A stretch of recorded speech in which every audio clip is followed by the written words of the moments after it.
La Segunda Guerra Mundial. Eventos, personajes, tecnología. Le doy la bienvenida a nuestro episodio del día de hoy. Episodio 114. Rumbo a las Filipinas. Muchas gracias a mis oyentes por sus permanentes palabras de ánimo. Continúo en mi proceso. Nuevamente les recuerdo que se acerca el fin de año, que es cuando las distintas plataformas presentan las estadísticas de los podcasts, por lo que le agradecería que me siga en esa plataforma y, si es posible, me dé un puntaje y un comentario. Muchas gracias. Empezamos nuestro episodio. Una vez que los estadounidenses controlan Guadalcanal, inician una serie de ofensivas que cada vez van mejor, lo que obliga a los japoneses a retroceder. Pasan los meses y el equipo de guerra norteamericano sigue llegando al Pacífico y los japoneses son incapaces de reponer su equipo al mismo ritmo. Esto convence al mando militar japonés de que la opción que les queda es buscar una o más batallas decisivas en las cuales derrotar a los estadounidenses, tal como lo hicieron con los rusos a inicios de siglo en la batalla de Tsushima, que selló el triunfo japonés. Es mi opinión que los japoneses para este punto de la guerra ya han tenido su batalla decisiva. Esto ocurrió en Saipán, no en tierra sino en alta mar. El problema es que el resultado de la batalla ya deja en claro que el Japón ya no puede ganar esta guerra. Recapitulando la batalla naval descrita en el episodio previo, el Japón reúne 10 portaaviones más sus flotas de escolta para ir a buscar a los estadounidenses, sabiendo que están apoyando los desembarcos y ataques en Saipán, y por lo tanto no hay duda de que estas fuerzas se encontrarán. Los japoneses están en lo correcto y los estadounidenses los esperan con 15 portaaviones más sus flotas de apoyo. Es importante mencionar que los 10 portaaviones japoneses son prácticamente lo que le queda al Japón para esta guerra. Los 15 portaaviones estadounidenses son solo parte de una de las flotas de combate con las que cuentan. En otras palabras, perder esta fuerza entera tiene implicaciones muy distintas para los dos bandos. Se produce la batalla entre estas fuerzas en que los japoneses son los que se lanzan a la ofensiva y el resultado es que no logran siquiera tocar un portaaviones estadounidense y en los contraataques estadounidenses pierden 5 portaaviones, 3 son hundidos, 2 son averiados y ahora deben regresar al Japón. Pierden además tanqueros de combustible y embarcaciones de superficie.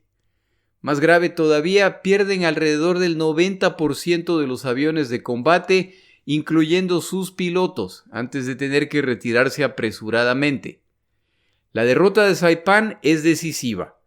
Ya los portaaviones japoneses han sido neutralizados como fuerza ofensiva. Pero las implicaciones de la derrota de los portaaviones japoneses van más allá. Si los portaaviones japoneses ya carecen de impacto, esto quiere decir que la flota de superficie japonesa, que los japoneses todavía consideran superior a la de los estadounidenses, tendrá que combatir no solamente contra los acorazados, destructores, submarinos y cruceros estadounidenses, sino contra sus portaaviones. Y en esta guerra ya se ha demostrado que esa es una derrota garantizada. La batalla de Saipán es un excelente ejemplo. Han participado centenas de embarcaciones de combate y apoyo de los dos bandos, y durante los combates nunca se han visto cara a cara.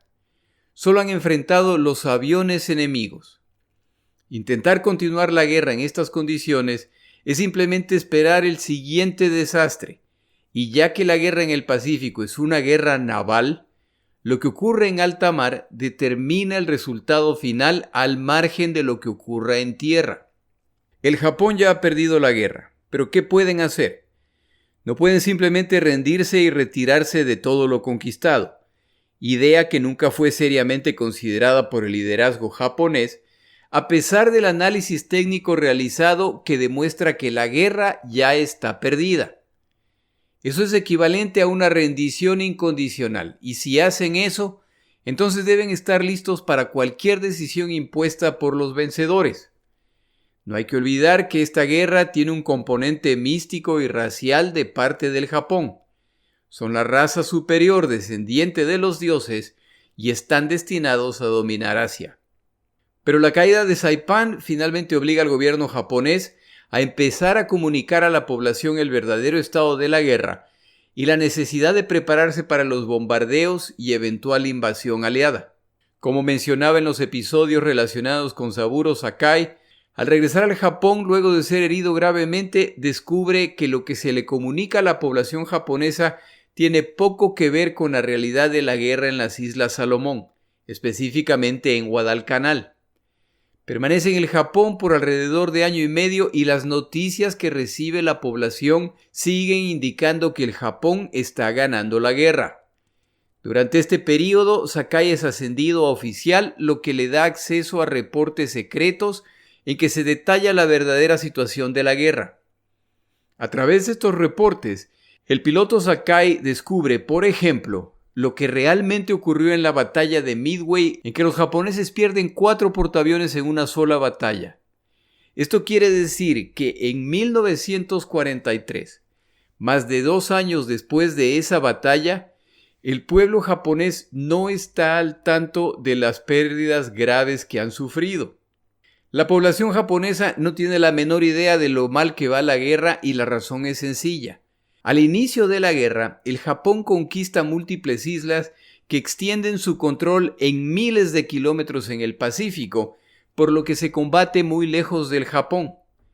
Para el tercer trimestre de 1944, el territorio japonés está intacto. Salvo un par de incursiones menores, el territorio histórico del Japón no ha sido tocado por ataques enemigos. Esto no quiere decir que no hay señales de que la guerra no va bien. Empiezan a escasear productos cada vez más vitales, todo lo metálico que se encuentra en el Japón empieza a desaparecer al ser necesario para armamento. La población civil ya sufre como resultado del bloqueo naval que imponen los submarinos estadounidenses. En julio de 1944, la sensación de seguridad desaparece al caer Saipan. Esta isla es lo suficientemente grande para construir grandes pistas desde donde despegarán los bombarderos de largo alcance B-29 estadounidenses, los cuales cuentan con el rango y la capacidad de armamento para atacar al territorio japonés. Este cambio de discurso causa confusión en la población japonesa. Hasta hace pocas semanas combatían victoriosamente a los estadounidenses, y ahora estos se encuentran a las puertas del Japón sin que aparentemente se los pueda expulsar. Esto carece de sentido, pero es la nueva realidad y la población civil debe prepararse para los horrores que pronto se vendrán. La campaña en Saipan también deja en claro la incapacidad japonesa para detener a los estadounidenses. Si recuerda episodios previos, esta serie de movimientos se inicia en una pequeña isla en Nueva Guinea llamada Biak. Los japoneses intentan evitar que los desembarcos estadounidenses se consoliden, ya que esto les abre la puerta rumbo a las Filipinas. Al enterarse de los ataques en Saipan, la flota japonesa apresuradamente se pone en camino hacia el este después de haber sido incapaces de derrotar a los estadounidenses en Biak. Se desplazan casi 2.000 kilómetros para enfrentar a los estadounidenses en Saipan. Sufren una devastadora derrota y meses más tarde, para colmo, los estadounidenses ponen rumbo a las Filipinas. Es decir, ahora deben cambiar de dirección hacia el oeste, donde se inició esta historia. Los japoneses van de este a oeste, de oeste a este, simplemente tratando de mantener el ritmo con los estadounidenses. Y en cada paso siguen perdiendo equipo y combatientes. La decisión japonesa es, por lo tanto, continuar el combate principalmente en tierra y asegurarse de que cada avance hacia el territorio japonés sea más sangriento, dejando en claro lo que les espera a los aliados si intentan llegar a las islas japonesas. En el mar, la flota de superficie japonesa, escoltada por portaaviones, buscará la oportunidad de combatir en igualdad de condiciones, lo que quiere decir sin la presencia de portaaviones estadounidenses. ¿Cómo se logrará esto? Es otra cosa, pero al menos ese es el plan. La aviación militar japonesa también empieza a hacer cambios y en unos pocos meses iniciarán ataques suicidas que serán conocidos como kamikazes, el viento divino. Una vez perdida Saipan, Los japoneses que ya han perdido la iniciativa deben tratar de adivinar dónde será el siguiente desembarco aliado. Los potenciales objetivos son las Filipinas, ya que esa es la dirección en la que se dirige la ofensiva del ejército estadounidense. Puede ser Iwo Jima, que sigue la ruta en que está atacando la Marina estadounidense. Puede ser Formosa, actualmente conocida como Taiwán. Puede ser una de las islas principales japonesas o puede ser Okinawa. El problema es que a medida que los recursos japoneses siguen reduciéndose, no existen fuerzas suficientes para defender todos estos puntos apropiadamente. Y si escogen el punto equivocado, entonces los estadounidenses atacarán una zona poco protegida y mientras más se cierra el cerco creado por los estadounidenses, mayores las posibilidades de encuentros navales entre estas dos marinas.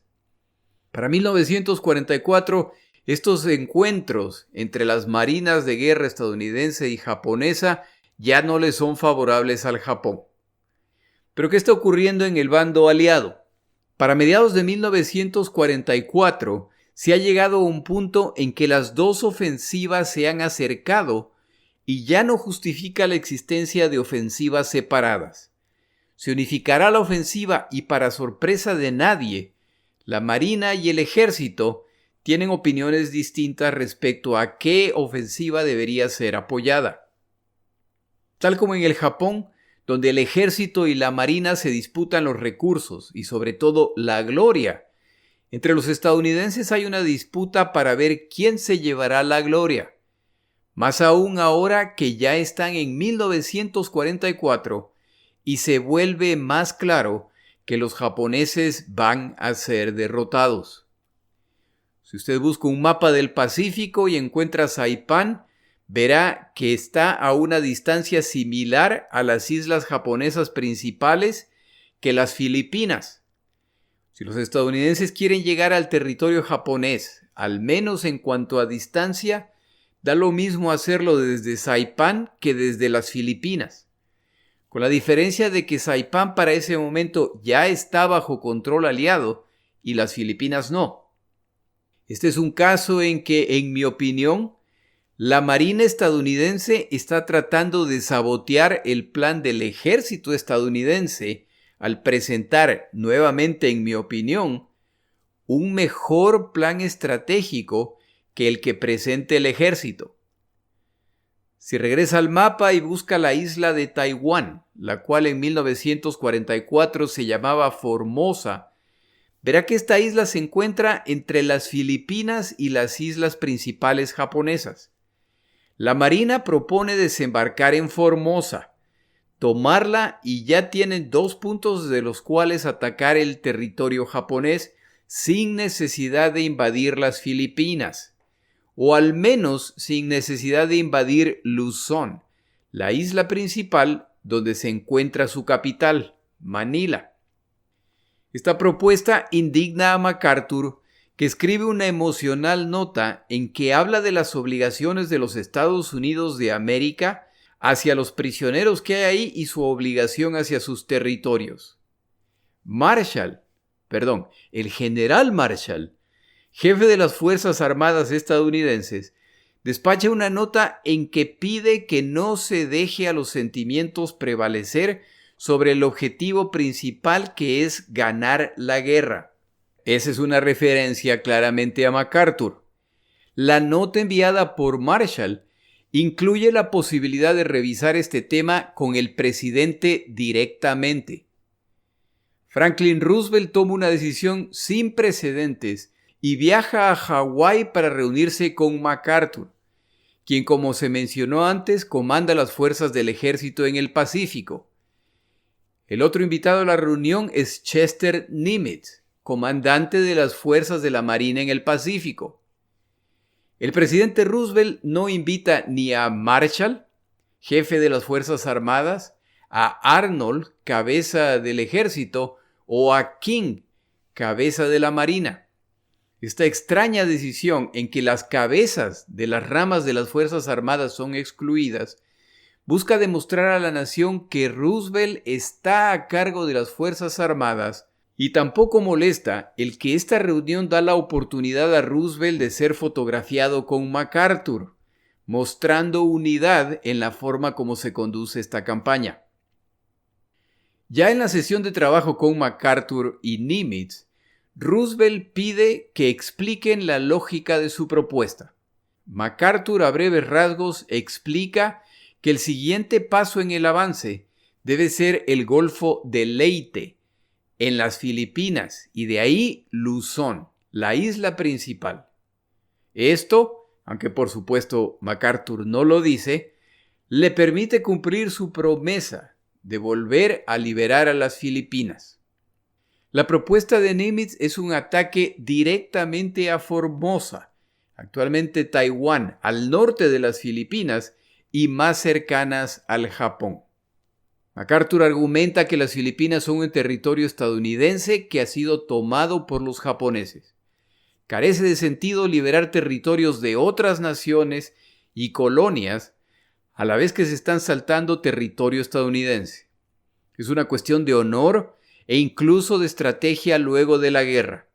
Si se ignora el territorio filipino y solo son liberados al terminar la guerra, incluyendo los prisioneros estadounidenses que los japoneses tienen en ese archipiélago, esto causará un resentimiento que no superarán los filipinos.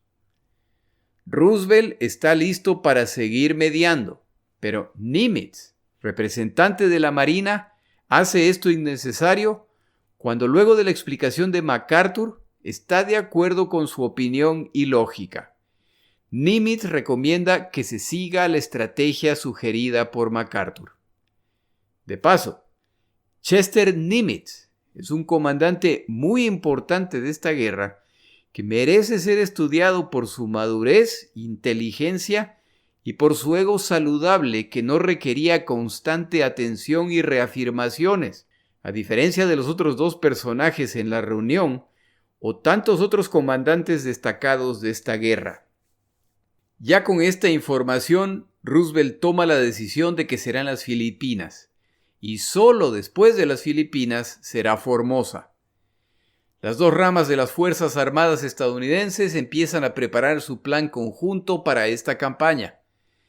Para los japoneses, que sospechan que las Filipinas podrían ser el siguiente objetivo, la decisión de dónde ubicar sus tropas es bastante complicada, a menos que el ataque sea la isla de Luzón.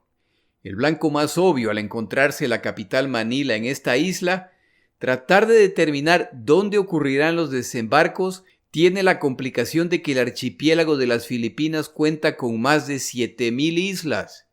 Por supuesto, muchas son pequeñas, pero hay 11 islas de tamaño suficiente para establecer bases aéreas o militares. Mientras más islas se intente reforzar, más pequeñas las fuerzas en cada isla. Y como el dominio naval ya es estadounidense, no se puede contar con la posibilidad de mover combatientes entre islas. Como las fuerzas del ejército y marina japonesa se distribuyen no solamente en las Filipinas, sino también en Okinawa, Formosa, Iwo Jima y el territorio japonés, los que son también blancos potenciales, los recursos se siguen reduciendo. Los japoneses tienen que apostar y confiar que están en lo correcto. Tomamos una pausa en nuestro episodio.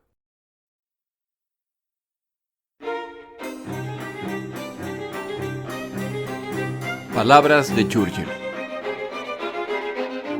El día de hoy una breve frase de Winston Churchill. Nunca llegarás a tu destino si te detienes a lanzar piedras cada vez que un perro ladra.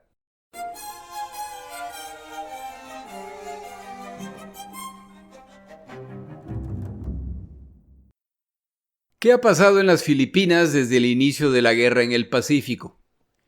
Como breve recordatorio, el archipiélago filipino es atacado el mismo día del ataque a Pearl Harbor, pero alrededor de 8 horas más tarde. Este ataque es tan efectivo que elimina la mayor parte de la Fuerza Aérea estadounidense en ese primer día. Combinado con los destrozos a las fuerzas navales en Pearl Harbor, el plan de defensa estadounidense-filipino está condenado al fracaso desde el primer día. Ese mismo día inician los desembarcos en la isla de Batán, que no debe ser confundida con la península de Bataán, en la isla principal de Luzón.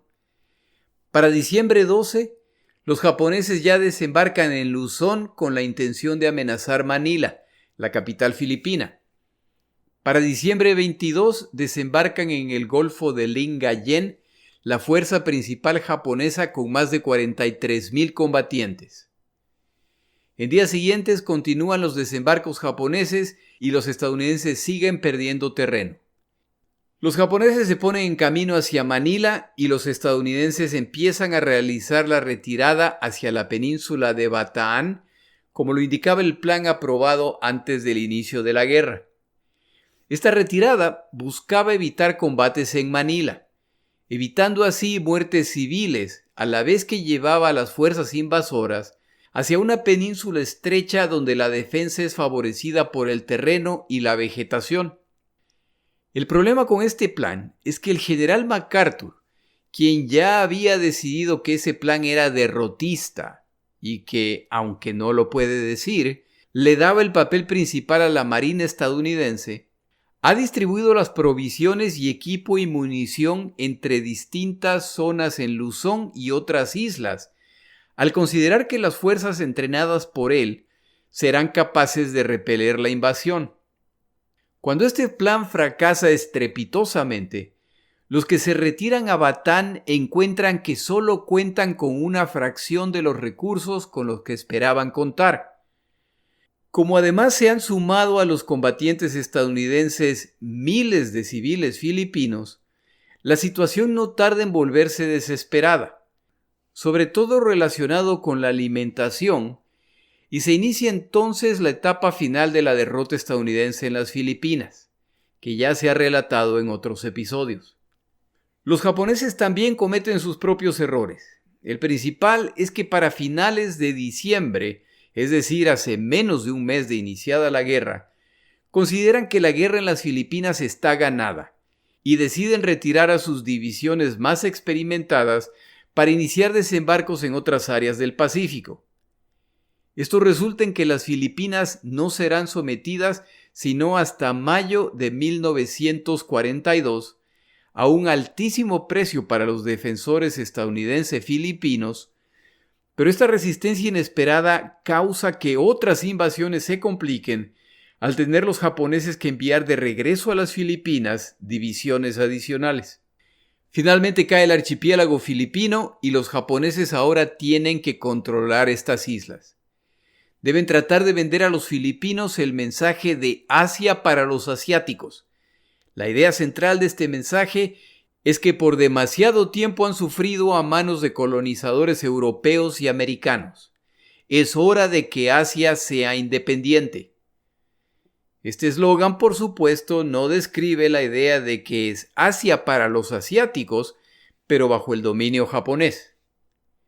A los japoneses les interesa mucho la población civil filipina, ya que al ser este un territorio estadounidense, si logran convencer a la población de que rechacen la posibilidad de un regreso estadounidense, entonces han ganado un aliado en el Pacífico.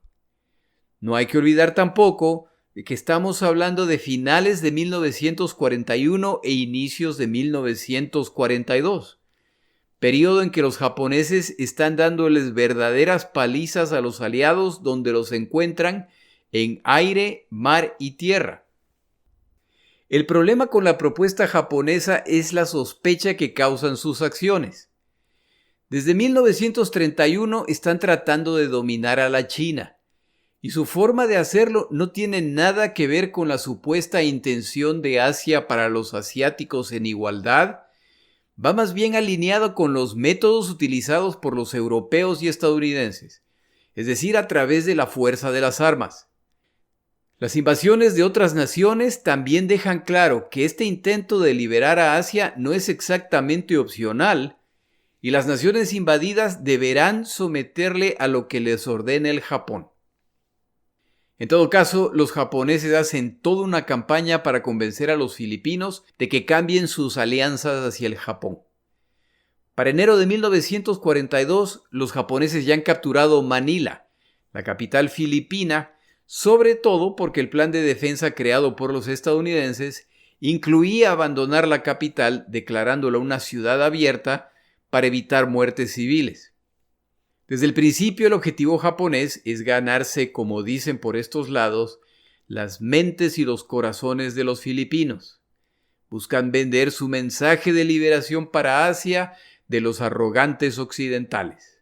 Si lo logran, el número de combatientes que tienen que dejar en esta nación será menor. La población filipina, por su parte, siente temor. Después de todo, son fuerzas filipinas y estadounidenses las que han resistido los desembarcos japoneses y que siguen resistiendo en Batán y Corregidor. Tampoco ayuda que los japoneses inmediatamente toman control de la prensa y de las instituciones para volverlas objeto de su propaganda. No pasa mucho tiempo y ya es un delito escuchar estaciones de radio extranjeras. La religión empieza a ser limitada.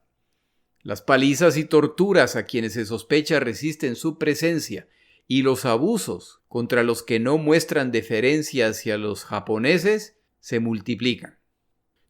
La campaña no va bien desde el inicio, ya que cuando los combatientes estadounidenses y filipinos en Bataan capitulan ante los japoneses luego de meses de privaciones por falta de provisiones, se encuentran agotados y desnutridos. Los japoneses inmediatamente obligan a los prisioneros a iniciar una caminata forzada rumbo al campamento O'Donnell, que queda a más de 100 kilómetros de distancia. La comida y el agua escasean durante la caminata y los que no pueden mantener el paso son tratados brutalmente. Esta caminata dura varias semanas. Los que participan en esta marcha, que ya se encontraban malnutridos, heridos o enfermos, son maltratados, ya que han cometido el deshonor máximo. Se han rendido. En el trayecto mueren alrededor de 600 estadounidenses y entre 5,000 y 10,000 filipinos. A mí me llama mucho la atención la diferencia en el número de muertos, ya que asumo que los filipinos estarían más acostumbrados al rigor del clima, así como a la alimentación. El número me parece por demás desproporcionado. Una de las explicaciones que se me ocurre es que los soldados japoneses trataron con mucha más brutalidad a los filipinos. Otra es que los estadounidenses se alimentaron mejor que los filipinos antes de la captura. En fin, al llegar al campamento O'Donnell, las condiciones también son deplorables. Las muertes continúan por meses. Miles más mueren en estos campamentos. De acuerdo con los autores consultados esta semana, casi 22,000 filipinos adicionales mueren en este campamento, junto con casi 1,600 estadounidenses. Esto, por supuesto, no ayuda a los japoneses a ganarse las mentes y los corazones de los filipinos. Esta caminata, que es conocida como la Marcha de la Muerte hacia Batán, ocurre antes de la capitulación final de los estadounidenses, cuando los japoneses toman la isla de Corregidor el 6 de mayo de 1942, el último bastión de la defensa estadounidense.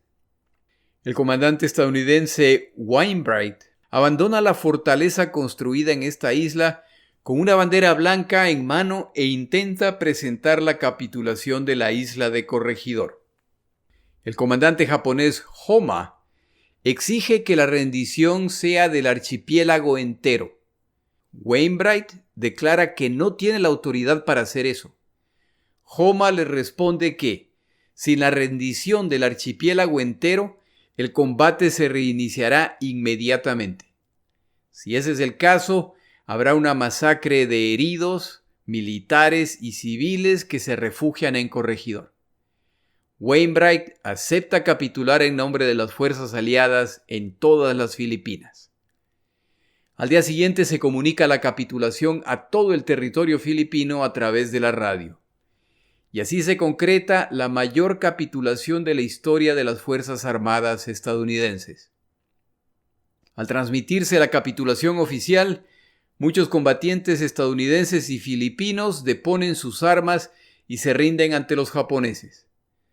Pero también hay muchos que ya están al tanto del trato brutal que los que capitulan reciben de parte de los japoneses y deciden que no se entregarán. Se deshacen de sus uniformes y se visten como civiles y se mezclan entre la población. A los filipinos les iba mucho mejor que a los estadounidenses. En realidad, estos combatientes empiezan a ingresar a la selva, donde empiezan a planear la resistencia. En este punto, el fallido plan de MacArthur resulta beneficioso, ya que, de acuerdo a ese plan, el equipo militar, la munición y las provisiones han sido distribuidas en varias islas. Los que no se rinden toman ventaja de este armamento y provisiones y se preparan para resistir junto con civiles y militares filipinos que se siguen sumando a medida que los abusos japoneses se multiplican. Se estima que alrededor de 250,000 de filipinos se sumaron a los movimientos de resistencia. El general MacArthur, luego de un muy trajinado escape, llega a Australia, desde donde comandará a las fuerzas aliadas en el Pacífico. Declara respecto a las Filipinas: volveré. Este se vuelve el grito de guerra no solamente de los aliados, sino de los filipinos que se niegan a aceptar la ocupación japonesa. Hay grupos de resistencia en cada isla grande. En la isla principal, Luzón, se estima que había 11 grupos distintos de resistencia. El grupo Los Markings, comandados por el coronel filipino Marcos Agustín, recluta bajo este eslogan: si al menos logramos fertilizar el suelo filipino con nuestra sangre al caer, entonces por lo menos tendremos una mejor cosecha futura. No todos los grupos guerrilleros creados se comportan honorablemente. Algunos toman la oportunidad para abusar de los campesinos y la población filipina. Como es posible imaginar, el inicio de tantos movimientos guerrilleros y de resistencia sin un comando central fue muy desordenado e incluyó batallas internas en busca de la supremacía. Parte de los conflictos incluye combates entre guerrillas musulmanas y cristianas en Mindanao e incluso en Luzón, donde se forma un grupo comunista que intenta iniciar una revolución proletaria matando terratenientes. Buena parte de los grupos de resistencia tenían el mismo problema: carecen de suficiente armamento. A medida que la ocupación japonesa va mostrándose más abusiva, los filipinos recuerdan la situación bajo la ocupación estadounidense. Recuerdan sobre todo la promesa de que serían una nación independiente para 1946, proceso que fue interrumpido por la Segunda Guerra Mundial. Recuerdan además la promesa de MacArthur de volver, y cómo este general ha vivido en total casi 40 años de su vida en las Filipinas. La confianza en MacArthur les da más esperanza que las promesas japonesas. A medida que pasan los meses y los japoneses avanzan triunfantemente en el Pacífico, lo que requiere tropas para la ocupación o combate en los territorios conquistados, se les dificulta el control total de las Filipinas y no se los puede culpar. Como mencioné antes, más de 7,000 islas. Las zonas costeras de las islas cubren cerca de 18,000 kilómetros de playa. Islas llenas de montañas y zonas boscosas que son conocidas por los locales pero no por los japoneses. Con todas estas limitaciones se busca controlar al menos la isla principal, Luzón, y sobre todo Manila. El resto de islas cuentan con fuerzas de distinto tamaño, pero difícilmente con la fortaleza suficiente para ejercer el dominio completo. Entre los movimientos guerrilleros organizados se destaca el organizado por el teniente coronel filipino Macario Peralta Jr. Al recibir la orden de capitular, el oficial superior de Peralta acepta las órdenes recibidas, pero no Peralta, y ordena a las tropas que se queden con él. Poco a poco a este grupo se añaden civiles que quieren sumarse a la resistencia, se añaden además combatientes estadounidenses que han quedado aislados. De los filipinos que participan en la resistencia contra los japoneses, el más famoso será sin duda Ferdinand Marcos, quien más tarde será presidente filipino, pasará a dictador y dejará un legado muy discutible en su tierra. En Luzón, al inicio de los combates, grupos de combatientes estadounidenses y filipinos se encuentran aislados ante el avance rápido de los japoneses hacia Manila y no tienen la oportunidad de combatir. Al producirse las capitulaciones, en vez de rendirse, se mantienen en la selva y a la larga forman otro grupo guerrillero bajo el teniente coronel estadounidense Russell Volkmann. En la isla de Mindanao, una de las islas grandes de este archipiélago, un grupo de pobladores poco a poco reúne rifles y pistolas, confiando en que en algún momento tendrán suficientes como para atacar a los japoneses. Pero no son los únicos que han tenido esta idea y ahora temen que serán atacados por otros grupos de filipinos. El líder de este grupo contacta a dos oficiales estadounidenses, Robert Bowler y William McLaughlin, para pedir ayuda y fusionar sus fuerzas bajo el comando estadounidense. Estos dos grupos se juntan y toman el control del pueblo, en que la policía gustosamente entrega las armas con las que cuentan y se suman a la resistencia. El mayor Robert Bowler presenta a los filipinos la situación tal como él la ve. Los japoneses van a atacar su villa. Van a sufrir bombardeos y muchas personas, incluidas sus familias, van a morir. El mayor Bowler no ve posible que los estadounidenses regresen en al menos un año. En realidad, tomaron 2 años. Si quieren iniciar una guerrilla conjunta, ellos los liderarán, si es que entienden los riesgos. Los habitantes del pueblo de Talakag votan y deciden que prefieren combatir antes que vivir bajo la bota japonesa. Se produce entonces una transformación en la zona alrededor de esta población cuando la gente empieza a sentir confianza como resultado de la creación de este grupo y las actividades en pueblo y campo regresan a la normalidad. A través del correo de bambú, como llamaban a los rumores transmitidos por la gente, combatientes estadounidenses y filipinos en la isla de Mindanao poco a poco se enteran de la existencia de este grupo y se ponen en camino para sumarse.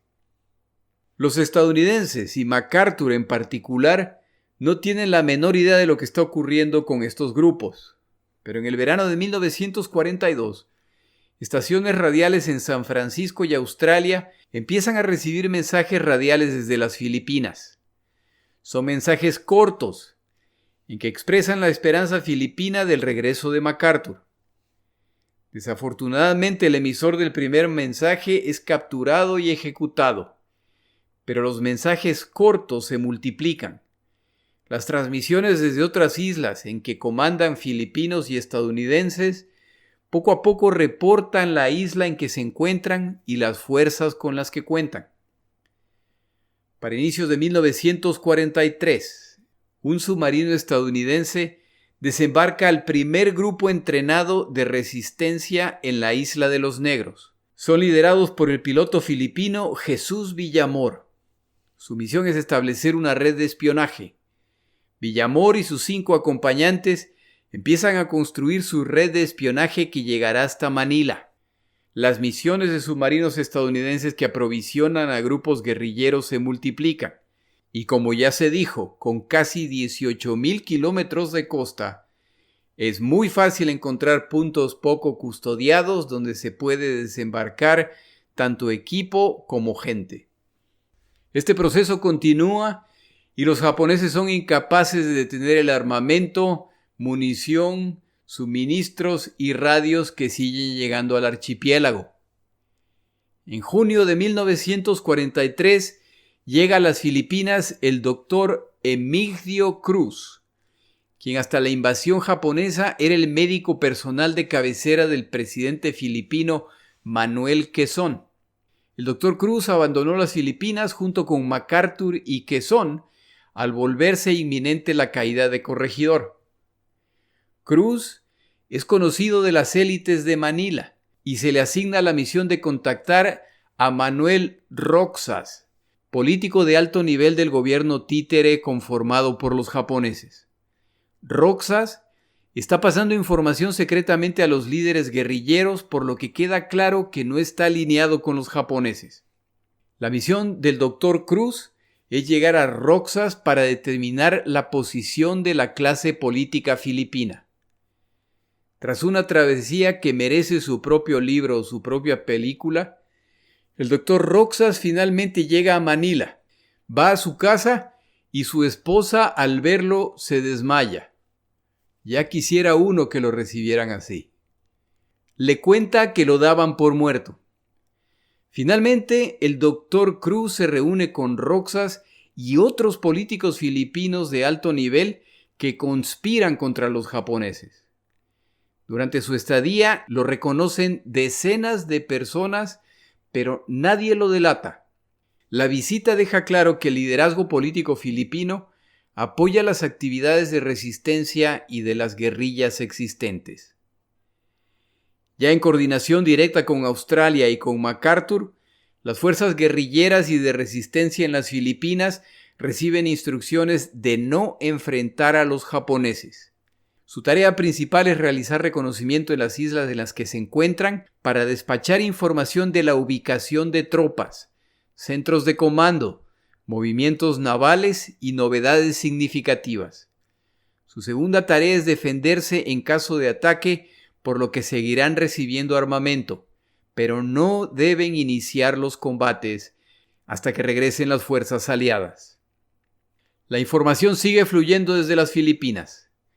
El armamento sigue llegando en espera del momento en que MacArthur cumpla su promesa, lo que para 1944 ya se ha vuelto inminente. En el siguiente episodio continuamos el relato del avance hacia las Filipinas.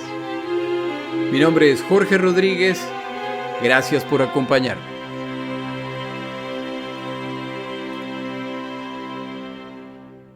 Para información adicional respecto a este episodio, las notas de este podcast, que incluyen la narración de este episodio, así como acceso a resúmenes, videos, documentales y materiales adicionales gratuitos disponibles en el Internet, por favor vaya a Amazon y busque el libro La Segunda Guerra Mundial, Eventos, Personajes, Tecnología.